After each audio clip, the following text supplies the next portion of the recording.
धमतरी में जिला प्रशासन खेल दिवस को खेल महोत्सव के रूप में मनाने जा रहा है। भारत देश के महान हॉकी जादूगर और खेल इतिहास के नायक मेजर ध्यानचंद की जयंती के अवसर पर जिले में राष्ट्रीय खेल दिवस का आयोजन बड़े उत्साह और गरिमा के साथ प्रारंभ हुआ।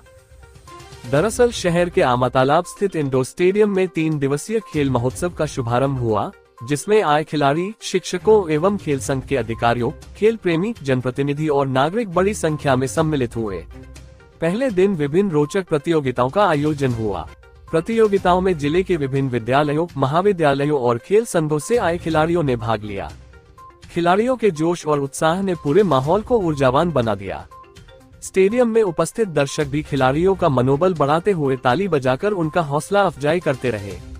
इस अवसर पर धमतरी जिले के 107 राष्ट्रीय खिलाड़ियों को सम्मानित किया गया, जिन्होंने विभिन्न राज्यों में जाकर छत्तीसगढ़ का प्रतिनिधित्व गौरव बढ़ाया, जिन्हें मोर खेल मोर गौरव सम्मान से सम्मानित किया गया।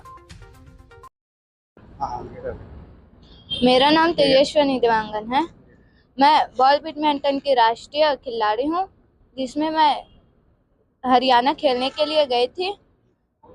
उसमें हमें बहुत सीख मिली, जैसे कि खेल जीतने के लिए नहीं बल्कि आत्मानुशासन, आत्मविश्वास, अनुशासन और स्वास्थ्य के लिए भी बेहद जरूरी है। आज मेजर ध्यानचंद की जयंती पर यह कार्यक्रम रखा गया है, जिसमें राष्ट्रीय खिलाड़ी का सम्मान किया गया। मैं भी शामिल हूँ और यहाँ कार्यक्रम में मुझे सम्मानित किया गया और यह कार्यक्रम ऐसा ही चलता रहे और आगे अच्छा तरीका से भी होता रहे, यही मेरा शुभकामना है। क्या सीख मिला है आप लोग को इसको लेकर? मुझे यहाँ जैसे कि खेल वास्तव में जीतने के लिए नहीं बल्कि हमें हार नहीं मानना चाहिए। जब तक खेलते रहेंगे, खेल हमारे जीवन में बहुत ज़्यादा ज़रूरी है। जैसे के लिए स्वास्थ्य के लिए भी बेहद ज़रूरी है खेल। ऐसा और लोगों को क्या संदेश देना चाहिए? लोगों को खेल हमें खेलना चाहिए, सिर्फ पढ़ाई ही नहीं बल्कि खेल भी खेलना चाहिए।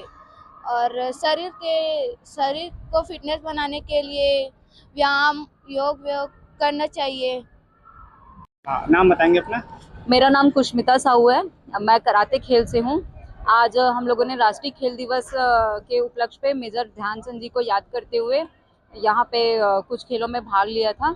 हम लोगों ने कराटे में भाग लिया था, उसमें हमको मेडल मिला है और हमको सम्मानित किया गया है। जो पहले मैं अभी जस्ट 1 महीने पहले न्यू दिल्ली तालकटोरा स्टेडियम में नेशनल खेल के आई हूँ। उससे पहले झारखंड में भी एक नेशनल का गेम था, वहाँ पे भी मैंने खेल के आया हुआ है। और कराटे एक मार्शल आर्ट के अंडर आता है। कराटे का जो इम्पोर्टेंस है वो तो सब जानते होंगे। मार्शल आर्ट में ऐसा होता है कि डिसिप्लिन सबसे ज़्यादा इम्पोर्टेंस होता है और किसी भी चीज़ को अचीव करने के लिए सबसे पहला जो सीढ़ी भी होता है वो डिसिप्लिन का ही होना चाहिए, तब जाके वो जो भी लक्ष्य है वो जल्दी से प्राप्त हो सकते हैं, जो कि हमको मार्शल आर्ट के थ्रू सीखने को मिल जाता है। और कराटे की स्पेशल डाइट के बारे में बात करूँ या स्पोर्ट्स का जनरल डाइट के बारे में बात करूँ तो प्रोटीन बेस्ड होता है, जो हमको ताकत दे, फाइबर बेस्ड होता है क्योंकि एनर्जी ही रिक्वायर्ड होता है खेल में। और एक होता है जो हमारे ब्रेन को डेवलप करके रखे, न्यूट्रिशन दे के रखे, उसके लिए जो बादाम, काजू, ड्राई फ्रूट जितने भी मेवे होते हैं, सूखे मेवे, वो उसका लिए अच्छा काम करता है। बाकी अभी के जनरेशन में लड़कियों को कराटे सीखना, मार्शल आर्ट सीखना कितना जरूरी है? अभी के जनरेशन में लड़कियों को मार्शल आर्ट सीखना, ये तो हर कोई जो न्यूज़ पे पढ़ता होगा उसको तो पता है कितना जरूरी होगा। और केवल लड़कियों के लिए नहीं, अभी तो ऐसा हो गया है स्थिति कि लड़के भी, चाहे वो कोई भी आयु वर्ग में हो, हर किसी को आत्मरक्षा आना चाहिए, क्योंकि जरूरी नहीं कि सिर्फ लड़कियों के साथ गलत हो रहा है। अभी जो चीजें हैं, माहौल है, बहुत खराब होते चले जाएगा, बहुत चीजें बदल चुकी है। केवल लड़कियां नहीं, लड़के भी, और चाहे कोई भी आयु वर्ग के हो, किसी के साथ भी किडनैपिंग के केसेस हो, चाहे चोरी रॉबरी के केसेस हो, सारी चीजें हो रही है। तो उसके लिए आप अपना रक्षा कर सके, वो भी ऐसा कुछ नहीं है कि आपको कुछ पकड़ के करना है। कराटे का मतलब भी ऐसा होता है कि आपको खाली हाथ और पैर से ही आप अपना आत्मरक्षा कर सकते हैं, आपको किसी भी औजार की जरूरत नहीं पड़ता है। कितना वक्त लगता है सीखने में? कराटे के ऐसे हैं कि आपको अगर ब्लैक बेल्ट होना है तो उसके लिए एवरेज 5 साल का समय लगता है, 5 से 6 साल का समय।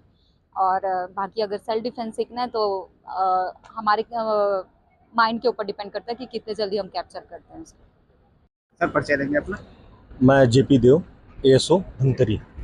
आज जो कार्यक्रम हो रहा है सर उसके बारे में बताइए। आज का कार्यक्रम मेजर ध्यानचंद हॉकी के जादूगर कहे जाने वाले उनके जन्मदिन के अवसर पर, राष्ट्रीय खेल दिवस के अवसर पे के रूप में मनाते हैं हम लोग। आज के दिन पूरे भारत में खिलाड़ियों के लिए विशेष दिन रहता है। इसी तारतम्य में हम लोग जिला स्तर पर पूरे जिले के बच्चों को आज यहाँ जो अपने राज्य का, छत्तीसगढ़ का राष्ट्रीय स्तर के प्रतियोगिताओं में प्रतिनिधित्व किए थे, उनका सम्मान के लिए आज हम लोग बुलाए थे, जिसमें कुल 107 बच्चे सम्मिलित हुए। उद्देश्य क्या सर?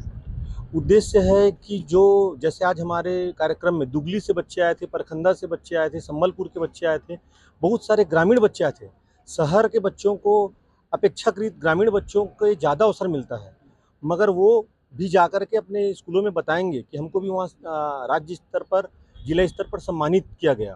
तो उसको देखकर सुनकर नए बच्चे, नए खिलाड़ी प्रेरित होंगे और अधिक से अधिक खेल से जुड़ेंगे। खेल को लेकर और क्या क्या होना चाहिए सर जो यहाँ पे नहीं है सर? धमतरी में तो अभी इंडोर का मांग जो था वो जिला प्रशासन ने स्वीकृत कर लिया है, तो अतिशीघ्र 2 इंडोर स्टेडियम कुरुद में और धमतरी में बनने जा रहा है। तो जितना भी आशा है स्पोर्ट कॉम्प्लेक्स टाइप का, वो खिलाड़ियों को मिल जाएगा।